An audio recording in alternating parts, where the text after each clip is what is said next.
Raffi Ahmad bersyukur atas capaian Rans Cilegon FC karena telah berhasil lolos ke Liga 1. Klub sepak bolanya tersebut diketahui berhasil menduduki posisi runner-up di ajang Liga 2. Meski tak juara, capaian tersebut rupanya sudah melebihi target yang diharapkan Raffi Ahmad. Makasih semuanya, alhamdulillah Rans jadi runner-up di Liga 2 dan masuk Liga 1. Makasih atas doanya, kata Raffi Ahmad ketika ditemui di Gelora Bung Karno, GBK, Senayan, Jakarta Pusat, Senin, tanggal 3 Januari tahun 2022, petang. Suami Nagita Slavina itu mengakui, keberhasilan Rans Cilegon FC masuk Liga 1 sudah melebihi ekspektasi.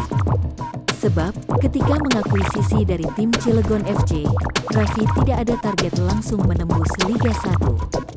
Sejak awal aku enggak pernah menargetkan jadi juara. Karena bagi aku juara dan yang lainnya adalah bonus yang penting kita kompak, ucapnya. Kerjanya semuanya berkah dan sejahtera semuanya, insya Allah yang lainnya dengan sendirinya ya bonuslah juaranya, tambahnya. Raffi menegaskan dirinya berjanji akan memberikan bonus kepada semua pemain Rans Cilegon FC yang sudah berhasil menembus ajang Liga 1 turnamen sepak bola Indonesia. Bonus ada, ya ada besarannya.